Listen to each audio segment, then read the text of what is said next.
दोस्तों नमस्कार। आपके अपने चैनल घटना चक्र नॉलेज पर आज सभी लोगों का बहुत बहुत स्वागत है। आधुनिक भारत की इस क्लास में जिसमें हम घटना चक्र पूर्वावलोकन के पिछले वर्षों में पूछे हुए प्रश्नों पर चर्चा करते हैं और आज की क्लास में हम 40 महत्वपूर्ण प्रश्नों पर चर्चा करेंगे जो ऑल एग्ज़ाम इम्पॉर्टेंट हैं। और आज का टॉपिक है हमारा भारतीय राष्ट्रीय कांग्रेस में गर्म दल और नरम दल से संबंधित महत्वपूर्ण प्रश्न। तो इस क्लास को स्किप मत करिए और इस क्लास को अंत तक देखिए। इससे महत्वपूर्ण प्रश्नों पर हम चर्चा करते हैं जो बहुत ही महत्वपूर्ण या इम्पोर्टेंट हैं। तो चलते हैं, शुरुआत करेंगे। पहले क्वेश्चन से दिया गया है, महात्मा गांधी के पदार्पण से पूर्व भारत में राष्ट्रीय आंदोलन की दिशा को निम्नलिखित में से किन अंतर्राष्ट्रीय घटनाओं ने प्रभावित किया था। नंबर 1, 1898 के इटली अबिसिनियाई युद्ध ने, बिल्कुल सही है। दूसरा था चीन के बक्सर आंदोलन ने, तो यह भी सही है। नंबर 3, आयरलैंड के क्रांतिकारी आंदोलन ने, तो यह भी राइट है। अगला है रूस जापान के युद्ध में जापान की विजय, तो यह भी राइट है। यहाँ पर चारों सही है तो कोड के माध्यम से इसका सही उत्तर यहाँ पर हम लगाएंगे। चारों में से जब हमारे चारों सही हैं तो यहाँ पर हम लगा देंगे डी वाला ऑप्शन, यानी कि 1, 2, 3 और 4। अगला प्रश्न देखते हैं या इसकी व्याख्या देखेंगे। यहाँ पर हम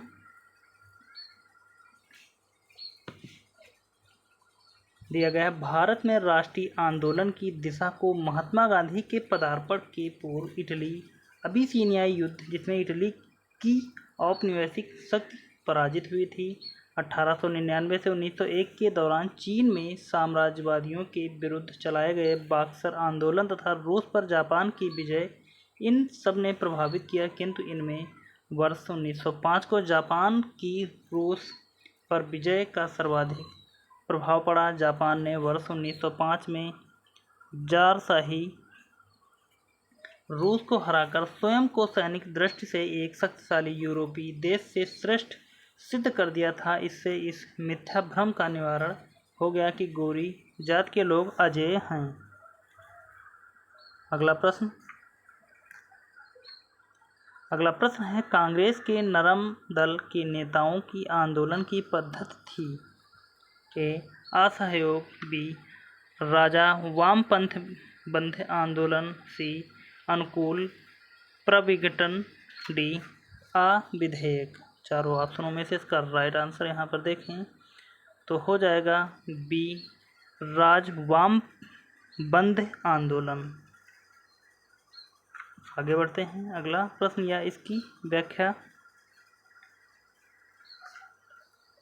दिया गया है, कांग्रेस के नरम दल के नेताओं की आंदोलन की प्रमुख पद्धति राज वामबंध आंदोलन अर्थात प्रशासन में भारतीयों की भागीदारी की मांग तथा जनता में राजनीतिक जागरूकता उत्पन्न करना था।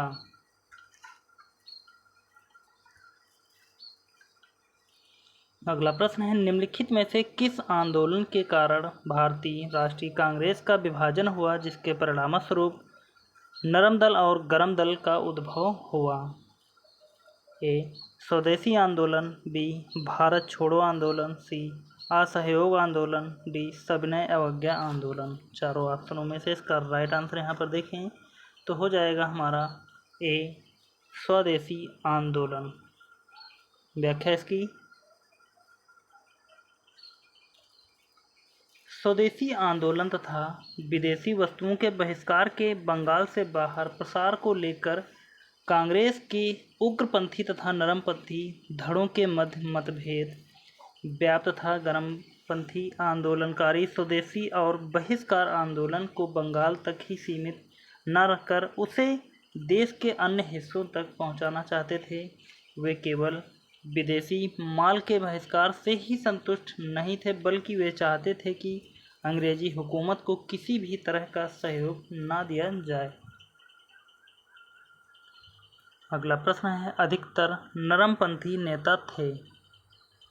ए, ग्रामीण क्षेत्रों से, बी, शहरी क्षेत्रों से, सी, ग्रामीण तथा शहरी क्षेत्रों दोनों से, डी, पंजाब से। चारों ऑप्शनों में से इसका राइट आंसर देखें तो हो जाएगा हमारा बी, शहरी क्षेत्रों से अधिकतर नरमपंथी नेता थे। व्याख्या देखेंगे इसकी।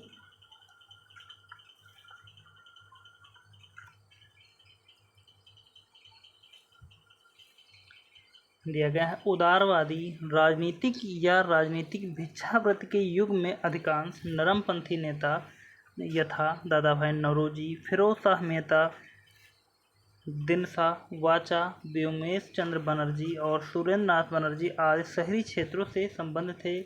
इस काल में कांग्रेस पर समृद्धशाली मध्यम वर्गीय बुद्धिजीवियों का, जिनमें वकील, डॉक्टर, इंजीनियर, पत्रकार एवं साहित्यिक व्यक्ति सम्मिलित थे, का अधिकार था। उपाधियां और बड़े बड़े पद इन लोगों के लिए आकर्षण रखते थे। कांग्रेस में आने वाले ये प्रतिनिधि बड़े बड़े नगरों से आते थे और जनसाधारण से इनका कोई संपर्क नहीं था। आगे बढ़ते हैं। अगला प्रश्न, निम्नलिखित में से किसने 1904 से लगातार भारत को सुशासन देने पर बल दिया? ए, एस.एन. बनर्जी, बी, अरविंद घोष, सी, फिरोज शाह मेहता, डी, दादा भाई नौरोजी। चारों ऑप्शनों में से इसका राइट आंसर यहाँ पर देखें तो हो जाएगा हमारा डी, दादा भाई नौरोजी 1904 से लगातार भारत को स्वशासन देने पर बल दिया। व्याख्या देखेंगे इसकी हम। दादा भाई नौरोजी ने भारत के लिए स्वशासन या स्वराज की मांग वर्ष 1904 में इंटरनेशनल सोशलिस्ट कांग्रेस में पहली बार रखी थी। वर्ष 1905 में कांग्रेस के बनारस अधिवेशन के अपने संदेश में भी स्वशासन की बात कही थी। वर्ष 1906 के कांग्रेस अधिवेशन में अपने अध्यक्षीय भाषण में स्वराज की मांग रखी थी। अगला प्रश्न देखते हैं आगे। निम्न में कौन उग्रपंथी नहीं था? ए, बाल गंगाधर तिलक, बी, मदन लाल, सी, उधम सिंह, डी, गोपाल कृष्ण गोखले। चारों ऑप्शनों में से इसका राइट आंसर यहाँ पर हो जाएगा हमारा डी, गोपाल कृष्ण गोखले। व्याख्या इसकी देखेंगे। गोपाल कृष्ण गोखले उदारवादी खेमे से संबंध थे। वह समभाव और मृदु न्यायप्रियता में विश्वास करते थे। उन्हें पूर्ण विश्वास था कि देश का पुनरुद्धार उत्तेजना के बवंडरों में नहीं हो सकता। वे साधन और साध्य दोनों की पवित्रता में विश्वास करते थे। अगला प्रश्न देखते हैं। इनमें से कौन उग्र राष्ट्रवाद के उल्लेखनीय नेताओं में से नहीं था? ए, गोपाल कृष्ण गोखले, बी, बिपिन चंद्र पाल, सी, लोकमान्य तिलक, डी, लाला लाजपत राय। चारों ऑप्शनों में से इसका राइट आंसर देखें तो हो जाएगा हमारा इसका राइट आंसर ए, गोपाल कृष्ण गोखले। अगला प्रश्न देखते हैं। निम्नलिखित में से कौन उग्रवादी या उग्र राष्ट्रवादी नेता नहीं था? ए, बिपिन चंद्र पाल, बी, बी.जी. तिलक, सी, लाला लाजपत राय, डी, जी.के. गोखले। चारों ऑप्शनों में से इसका भी यहाँ राइट आंसर देखा जाए तो हो जाएगा डी, जी.के. गोखले, यानी कि गोपाल कृष्ण गोखले उग्र राष्ट्रवादी नेता नहीं थे। अगला प्रश्न, किसने भारतीय राष्ट्रीय कांग्रेस पर प्रार्थना, याचना तथा विरोध की राजनीति करने का आरोप लगाया? ए, लाला हरदयाल, बी, बाल गंगाधर तिलक, सी, सुभाष चंद्र बोस, डी, सरदार भगत सिंह। चारों ऑप्शनों में से इसका राइट आंसर ही देखें तो यहाँ पर हो जाएगा हमारा बी, भारतीय राष्ट्रीय कांग्रेस पर प्रार्थना, याचना तथा विरोध की राजनीति करने का आरोप लगाया था बाल गंगाधर तिलक ने। व्याख्या देखेंगे यहाँ पर इसकी हम। दिया है, वर्ष 1906 के बाद भारतीय राजनीति में कांग्रेस के अंदर उग्रवादी दल के उदय के साथ साथ देश में क्रांतिकारी उग्रवादी दलों का आविर्भाव हुआ। उग्रवादी विचारधारा के 4 प्रमुख नेता थे: बाल गंगाधर तिलक, लाला लाजपत राय, बिपिन चंद्र पाल तथा अरविंद घोष, इन नेताओं ने स्वराज प्राप्ति को ही अपना लक्ष्य बनाया। उन्हें उदारवादी नेताओं की तरह संवैधानिक दायरे के अंदर अपनी मांगें मनवाने में विश्वास नहीं था। तिलक ने कहा कि हमारा उद्देश्य आत्मनिर्भरता है, भिक्षावृत्ति नहीं। उन्होंने कांग्रेस पर प्रार्थना, याचना तथा विरोध की राजनीति करने का आरोप लगाया। अगला प्रश्न है, किसने भारतीय राष्ट्रीय कांग्रेस के विरुद्ध अनुनय, विनय और विरोध की राजनीति का दोष लगाया था? ए. बीजी तिलक, बी. M.A. जिन्ना, सी. S.C. Bose, D. Annie Besant. चारों ऑप्शनों में से इसका राइट आंसर देखें तो हो जाएगा ए. बीजी तिलक ने राष्ट्रीय कांग्रेस के अनुनय या विनय पर विरोध की राजनीति का दोष लगाया था।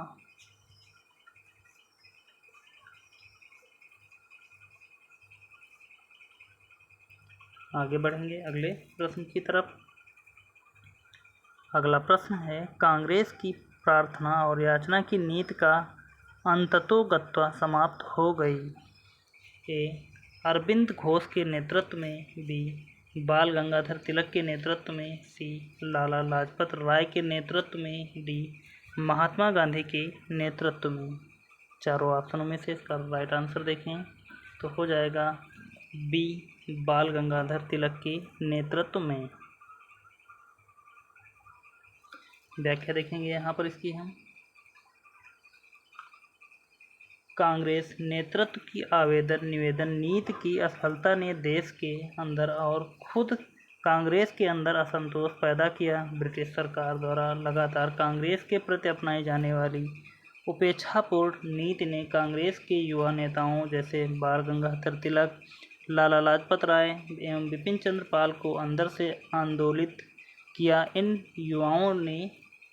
युवा नेताओं ने उदारवादी नेताओं की राजनीति, भिक्षावृत्ति में कोई विश्वास नहीं जताया। इन्होंने स्वराज प्राप्ति को अपना मुख्य लक्ष्य बनाया।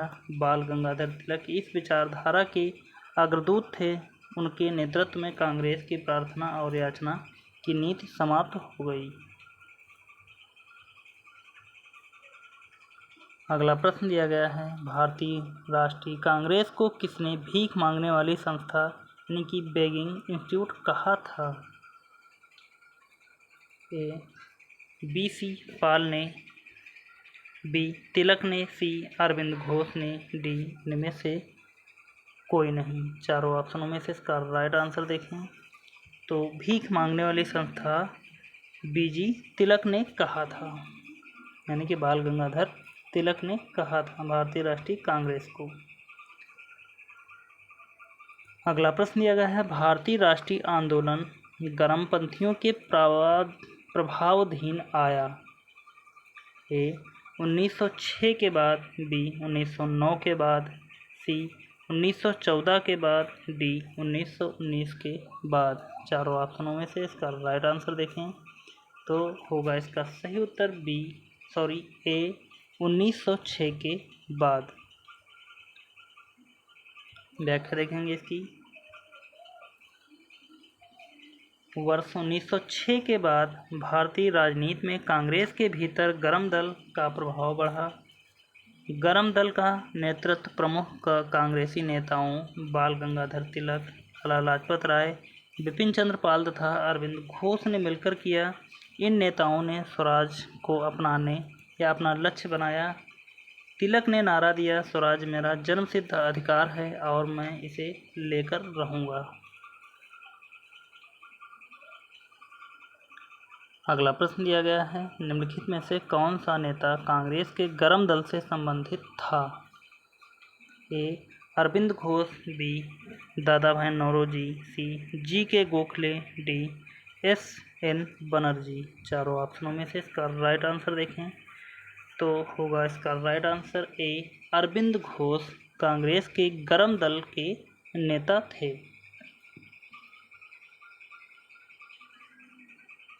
व्याख्या देखेंगे इसकी। अरविंद घोष कांग्रेस के उग्रवादी विचारधारा अथवा गर्म पक्ष के नेता थे। वे गर्म दल के 4 स्तंभों यानी कि लाला लाजपत राय, बाल गंगाधर तिलक, बिपिन चंद्र पाल और अरविंद घोष में से एक थे। यानी कि यह चारों व्यक्ति जो थे गर्म दल के नेता थे, यानी गर्मपंथी नेता कहा जाता था। 1893 से 94 ईस्वी में अपने एक लेख में उन्होंने कहा था कि कांग्रेस श्रमिक वर्ग से दूर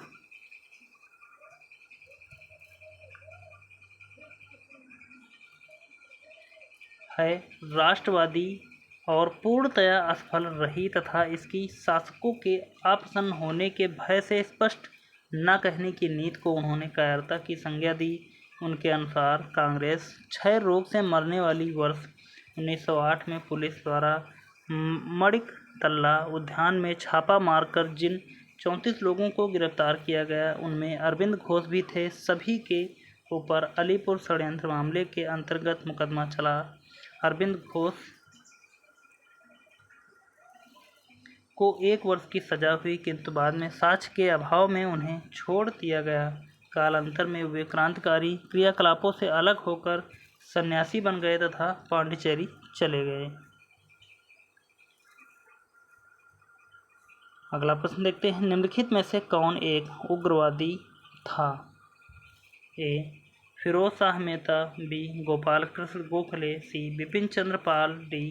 उपर्युक्त में से कोई नहीं। चारों ऑप्शनों में से इसका राइट आंसर देखें तो हो जाएगा हमारा सी.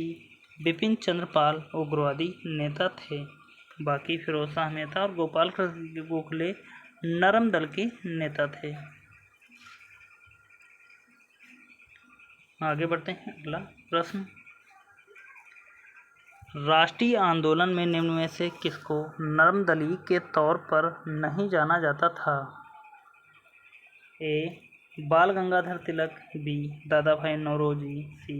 M.G. Rana day, D. Gopal Krishna Gokhale. चारों ऑप्शनों में से इसका राइट आंसर देखें तो हो जाएगा हमारा ए. बाल गंगाधर तिलक। अगला प्रश्न देखते हैं, शेर ए पंजाब के नाम से इनमें से कौन मशहूर थे? ए. राजगुरु, बी. भगत सिंह, सी. लाला लाजपत राय, डी. ऊधम सिंह। इन चारों ऑप्शनों में से इसका राइट आंसर देखें तो होगा हमारा इसका सही उत्तर सी. लाला लाजपत राय। अगला प्रश्न,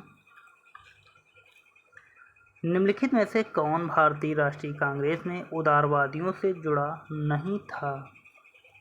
ए. फिरोज शाह मेहता, बी. दादा भाई नौरोजी, सी. गोपाल कृष्ण गोखले, डी. लाला लाजपत राय।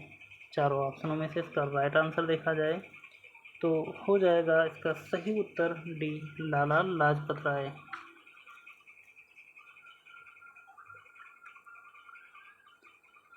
अगला प्रश्न दिया गया है, निम्न में से किस एक को लाला लाजपत राय ने अपना राजनीतिक गुरु माना था?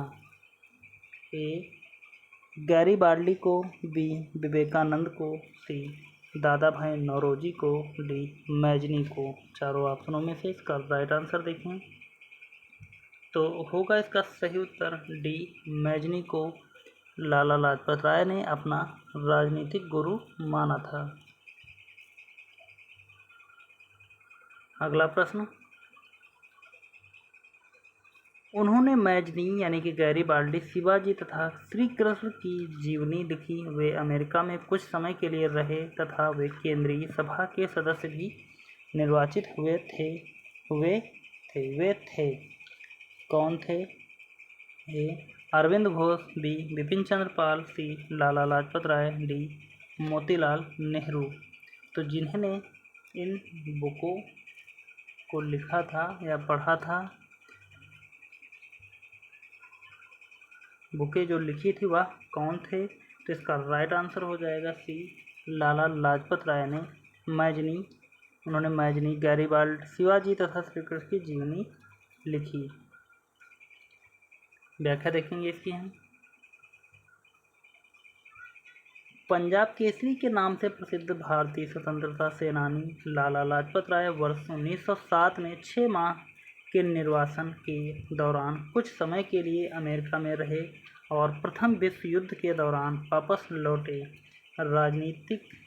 राजनीतिज्ञ के साथ साथ वह ओजस्वी लेखक भी थे। उन्होंने भगवान श्री कृष्ण, शिवाजी, स्वामी दयानंद सरस्वती, मैजनी और गैरिबाल्डी की संक्षिप्त जीवनियाँ भी लिखी। अनहैप्पी इंडिया और द स्टोरी ऑफ माई डिपार्टेशन उनकी अन्य महत्वपूर्ण रचनाएं हैं। आगे बढ़ेंगे अगले प्रश्न की तरफ। अगला प्रश्न है, निम्न में कौन मध्यम मार्गी नहीं था? ए.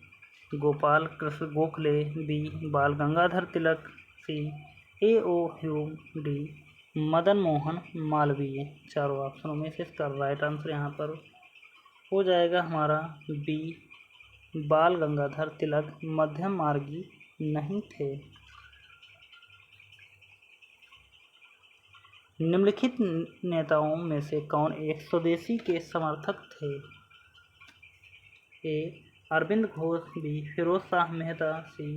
दादा भाई नौरोजी, डी. सुभाष चंद्र बोस। चारों ऑप्शनों में से इसका राइट आंसर देखा जाए कि वह कौन से नेता थे जो स्वदेशी के समर्थक थे। तो इन चारों ऑप्शनों में से ये देखें, इसका राइट आंसर तो हो जाएगा ए. अरविंद घोष स्वदेशी के समर्थक थे। अगला प्रश्न है, निम्नलिखित में से किसे भारतीय अशांति के जनक के रूप में जाना जाता है? A. A.O. Hume, B. Dadabhai Naoroji, C. Lokmanya Tilak, D. Mahatma Gandhi. तो इसमें से भारतीय अशांति के जनक के रूप में जिसे जाना जाता है, और आप इस के आंसर को कमेंट में कमेंट करके बताएं कि इसका राइट आंसर क्या होगा। ये आपके लिए हम होमवर्क के लिए देते हैं, क्योंकि आप लोग तो कमेंट तो बिल्कुल करते ही नहीं हैं, या हम यहाँ पर बताना चाहें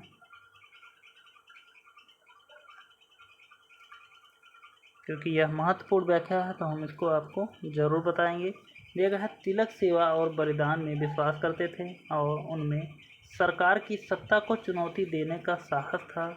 यह उन्हीं के प्रयत्नों का परिणाम था कि कांग्रेस सरकार की प्रशंसा करने वाली संस्था से बदलकर सरकार की आलोचक संस्था बन गई। एंग्लो इंडियन नौकरशाही उन्हें विद्रोही समझती थी। सर वैलेंटाइन सिरोल ने उन्हें भारत में अशांति का जन्मदाता कहा था।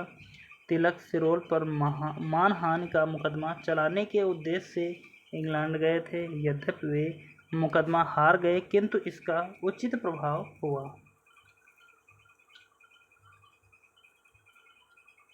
अगला प्रश्न देखते हैं, बाल गंगाधर तिलक को किसने अशांति का जनक कहा? A. Lord Curzon, B. Vincent Smith, सी.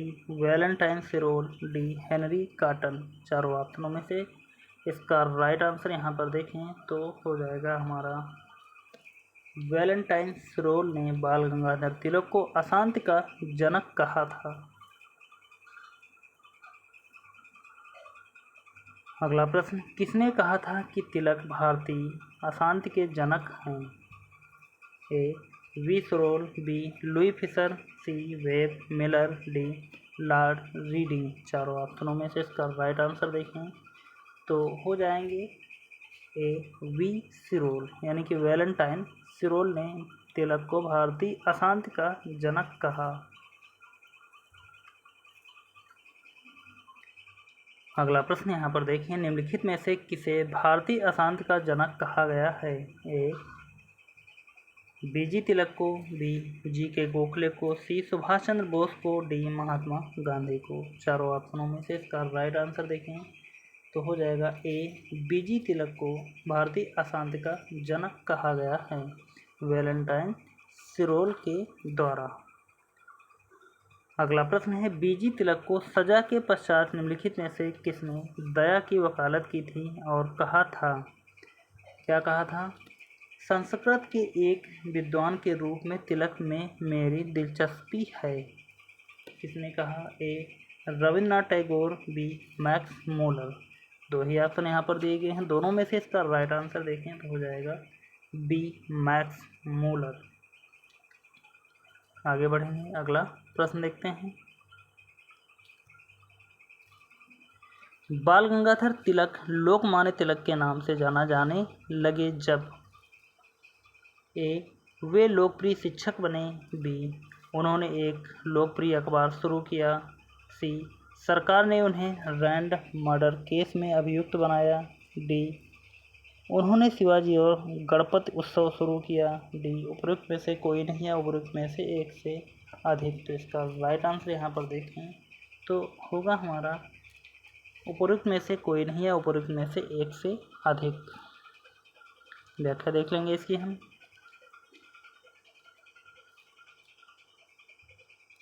यह है, ब्रिटिश सरकार ने बाल गंगाधर तिलक को पुणे के असिस्टेंट कलेक्टर रैंड की हत्या के मामले में अभियुक्त बनाया।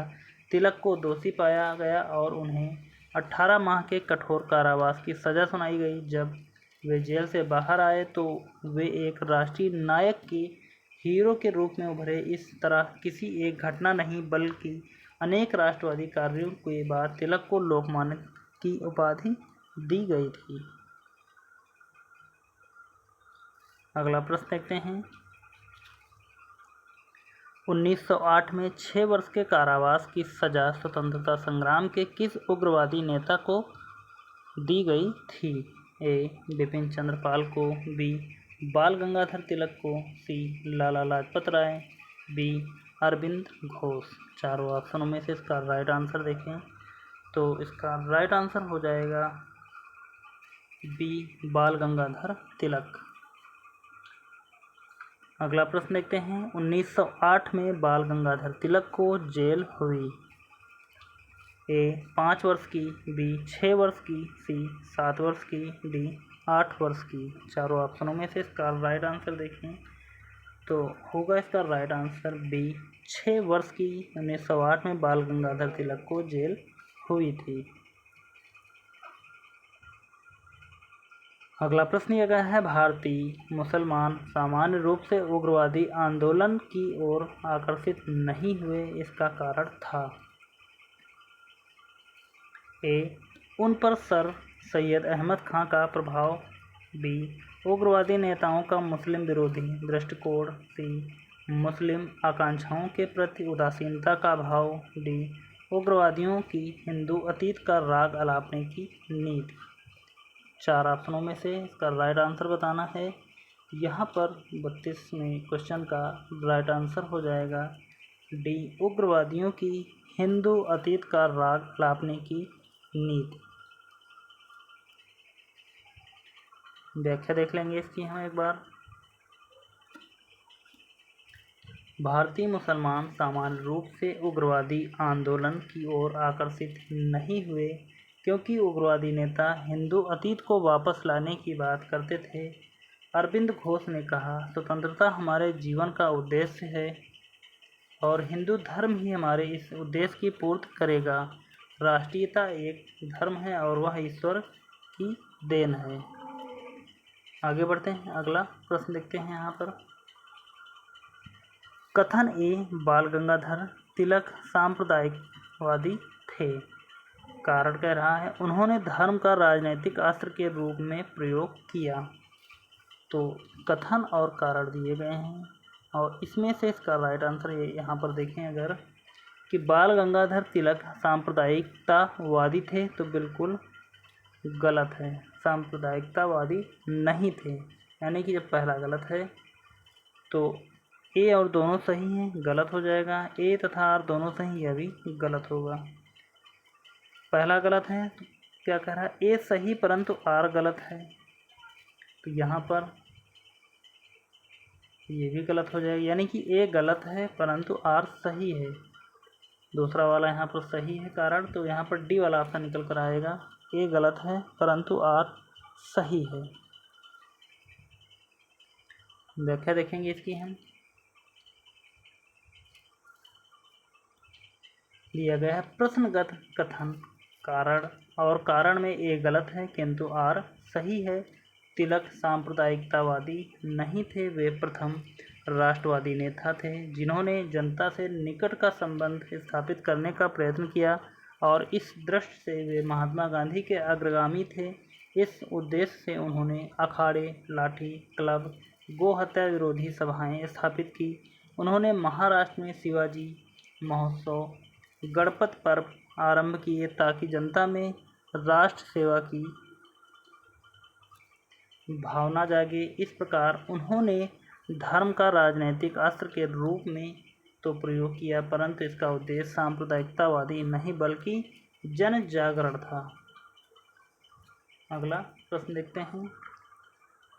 महाराष्ट्र में गणपत पर्व का श्री गणेश किया था, यानी कि श्री गणेश का मतलब प्रारंभ किया गया था।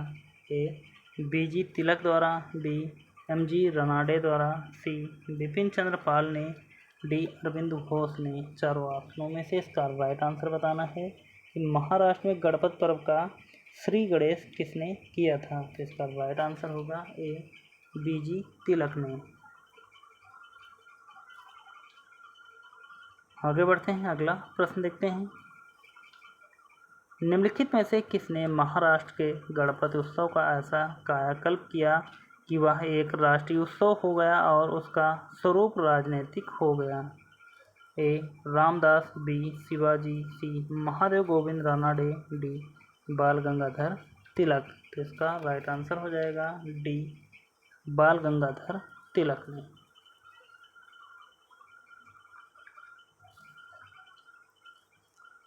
अगला प्रश्न दिया गया, महात्मा गांधी के साथ निम्न मुसलमानों में से किसने बाल गंगाधर तिलक की अर्थी उठाई थी।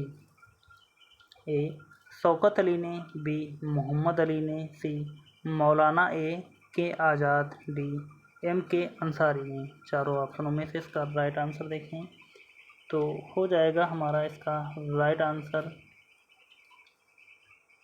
ए शौकत अली ने बाल गंगाधर तिलक की अर्थी उठाई थी।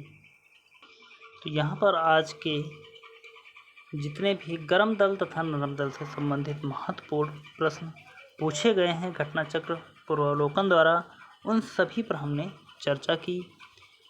तो उम्मीद करता हूँ कि आप सभी लोगों को यह प्रश्न आपकी परीक्षाओं के लिए बहुत ही महत्वपूर्ण साबित हुए होंगे या इससे आपका अच्छा रिवीजन हुआ होगा। और आप सभी लोगों ने शुरू से अंत तक इस क्लास को यदि देखा होगा तो आपको कैसी लगी यह क्लास आप हमें कमेंट में कमेंट करके ज़रूर बताएं। यदि अच्छी लगी तो प्लीज़ सभी लोग एक बार सेशन को लाइक करें। चैनल को अभी तक सब्सक्राइब नहीं किया है तो चैनल को सब्सक्राइब करें और ज़्यादा से ज़्यादा लोगों तक शेयर भी करें।